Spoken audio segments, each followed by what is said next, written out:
Think about the last time you went through a tough situation.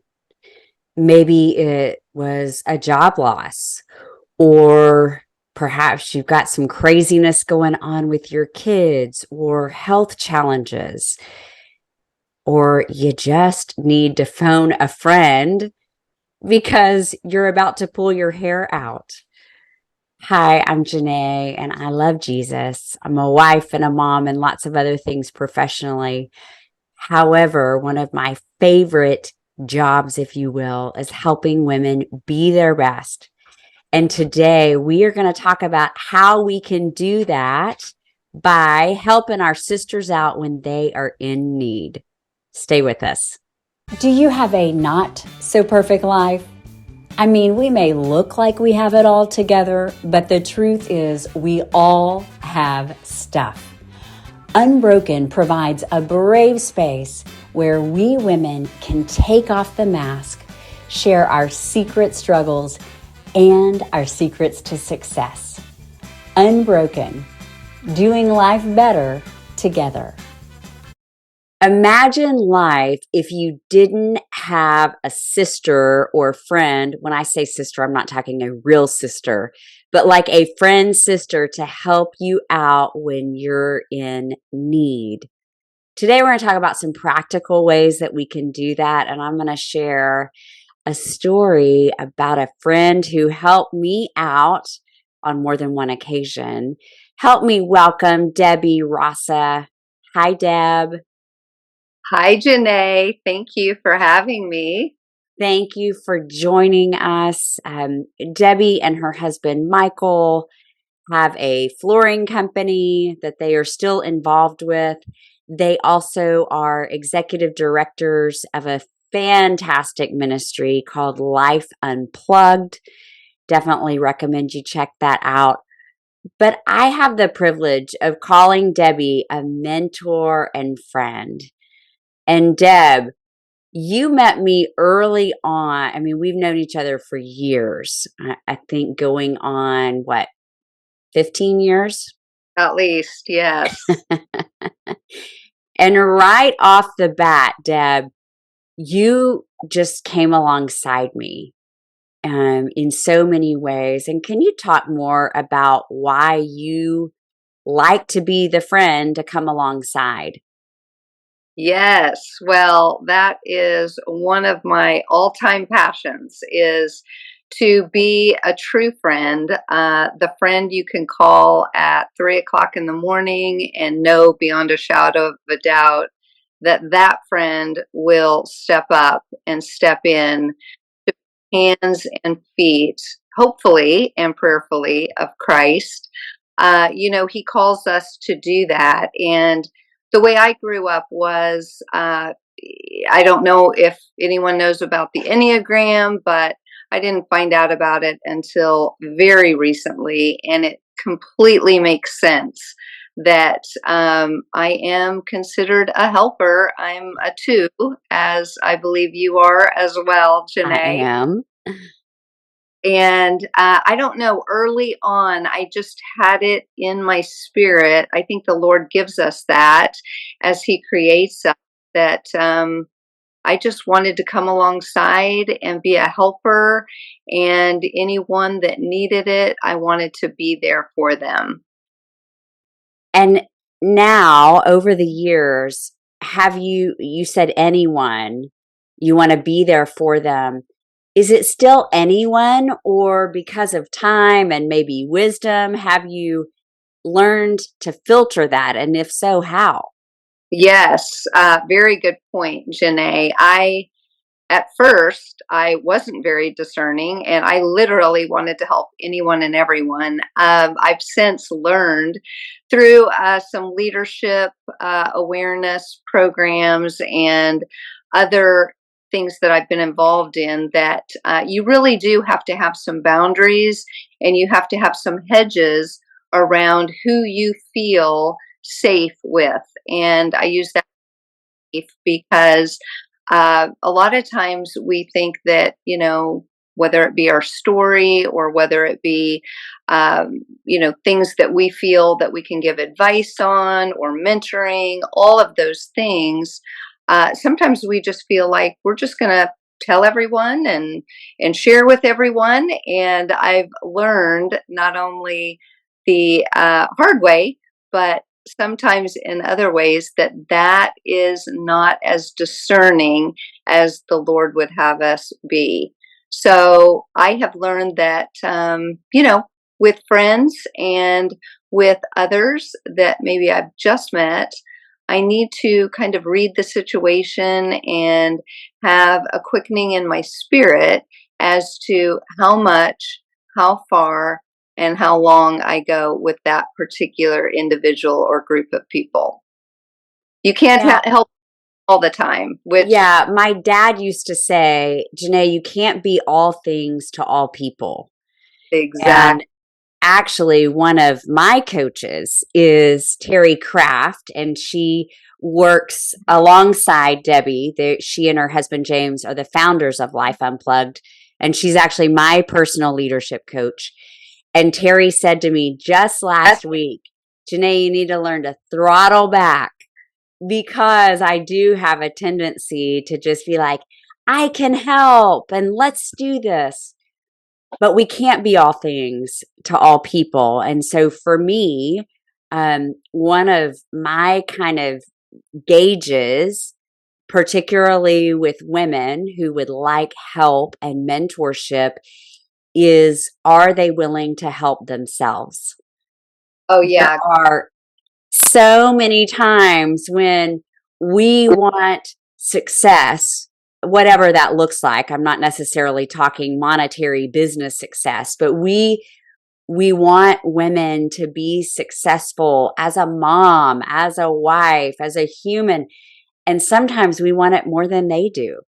exactly. I was just going to say sometimes we want it more than they do. And I've often said we can lead a horse to water, we can't force their head in the trough. We can't make so. As much as we want it for them, oftentimes I've learned that we give and we help as much as that particular person is willing to engage in and want. That's one of the things that the Enneagram 2, I just read an insert this morning. I'd like to quote it and tell you kind of the shadow side of this as well.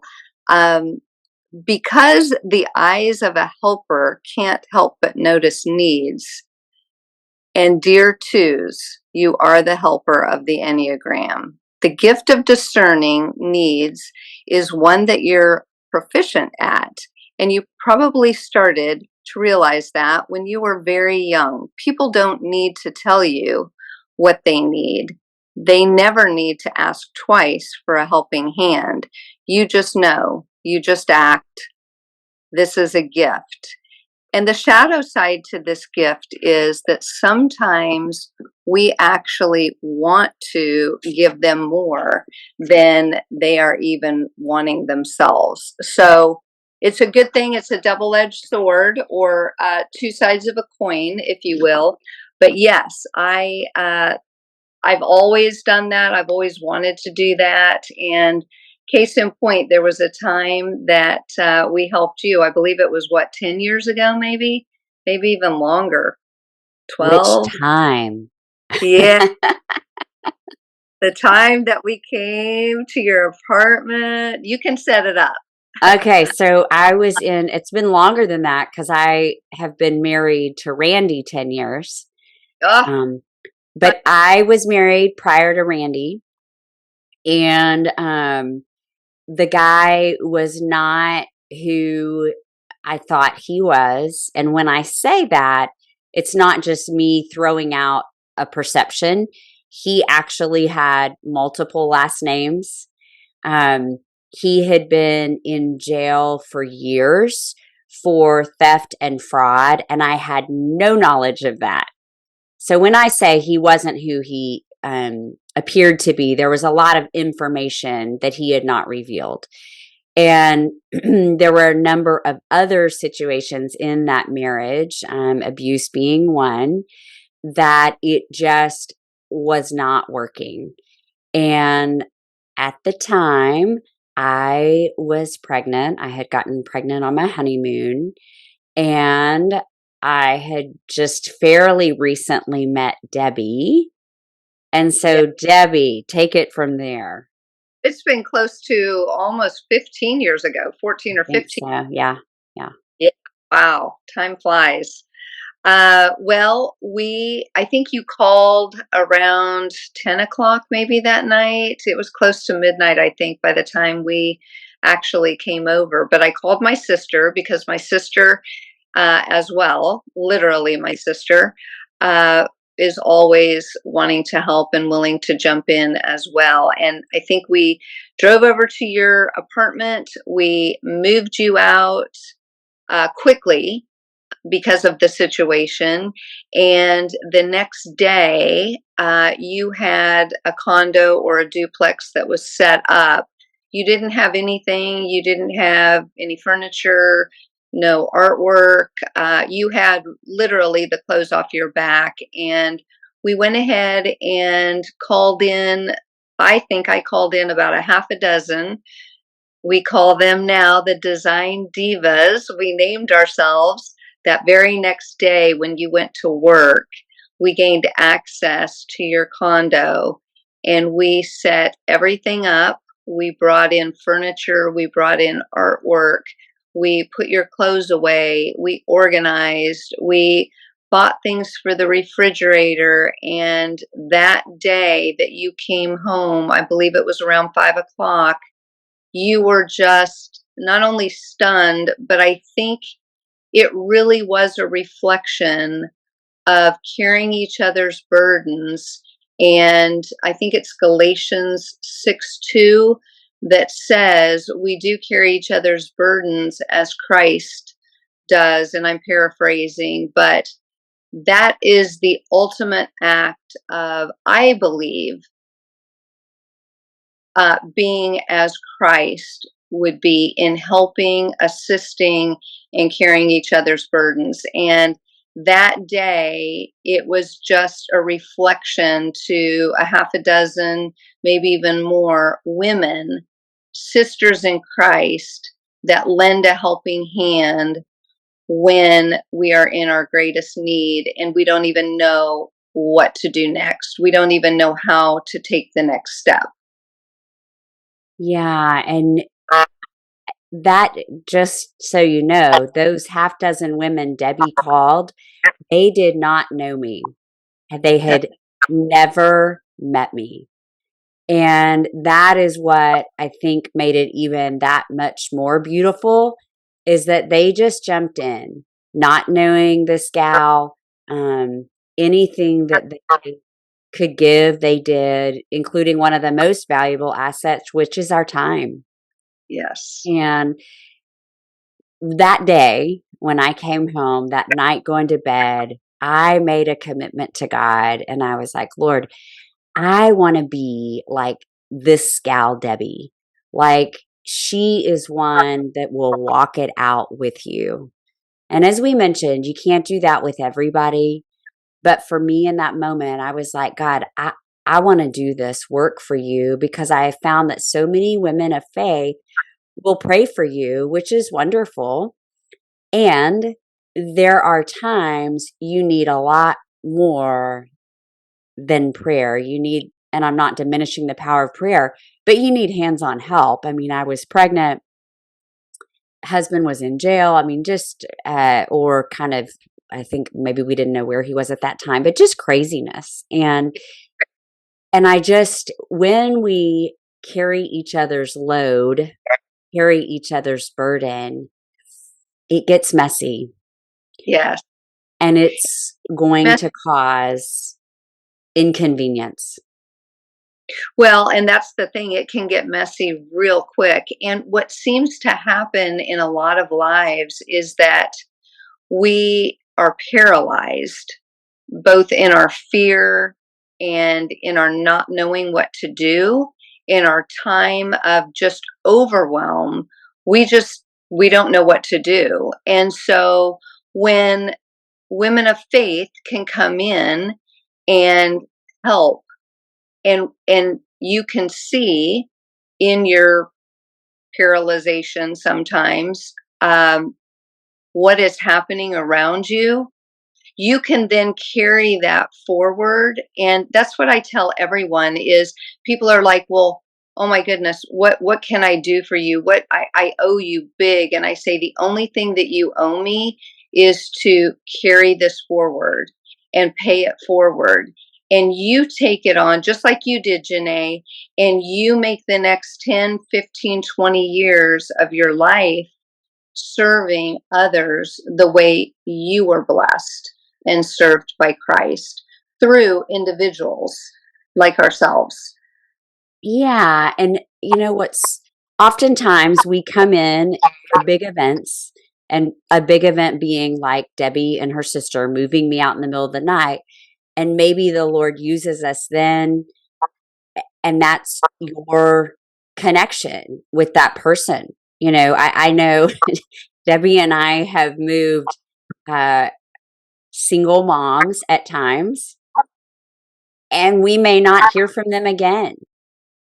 And that's Right. okay too. I have learned to not have that expectation of reciprocation when I'm doing God's work. And that's hard because, It's such a good point, Janae. I mean, I have said to many people, it's once the Lord prompts your spirit and says to do something, after you've done that, it's up to the Lord what He does with that person, how He uses, whether it's monetary value or whether it's hands on help. Whatever it is, it's not your business after that. Now, if you're fortunate enough to where you and I were, and we remained really besties for the duration, that's just a bonus. But you're right. Anything on top of that is up to the Lord. That's how I see it. yeah. And I will say for me, I used to have a lot of resentment towards a person I helped because I didn't maybe get what I thought was, a thank you, but that was wrong of me because when we are serving the Lord, it's about focusing up and not out. Now, I do want to make a differentiation that Debbie just said. When it's your bestie or your close inner circle of friends, that should be a two-way street. And there are seasons of give and take, and seasons that maybe one of us needs more than the other. And in the context of a close friendship, there should be that two-way street. But in the Absolutely. context of just helping a sister out, a friend, and I'm using the term friend, you may not even know her. And as Yeah. we are creating this platform for Unbroken, one of the key ingredients of the platform is for us to help each other out. And sometimes we've talked about how sometimes it's that physical help, but I will tell you, Debbie has also provided emotional help, both both in positive times. So as we were celebrating successes, whether it was things professionally or, the birth of my son, Debbie came alongside with cards and fun and all of that. Or if it was a time, I remember celebrating some anniversaries that are not necessarily great anniversaries, and Debbie would drive, whether it would be to my office or to my home, to just say, I see you. And so I think as we wrap up today, as we're talking about being there for one another, don't diminish That's cards, text, notes. Debbie, can you speak to that? That's so important. And, just remembering those special events that maybe nobody else remembers. It's so special to that individual. And you do that really well, Janae. It's so important, and it's an eternal perspective as opposed to, our lives are so busy right now, but just taking that moment to send a handwritten card or to recognize a birthday or a milestone or something that, like you said, may not be a happy memory, but it is a memory that will never be forgotten, is so, so eternally important to that individual. And if you're thinking about someone, I would just encourage you to send a text, send a card, send anything that says, I'm thinking about you, I hear you, I see you, I know that you're there, and I just wanted you to know that you're on my heart. In fact, just this morning, I thought, I've been thinking of someone for a week now, and I finally just sent the text and said, you know what? I just wanted to let you know you've been on my mind all week, and I just wanted you to know that. Simple.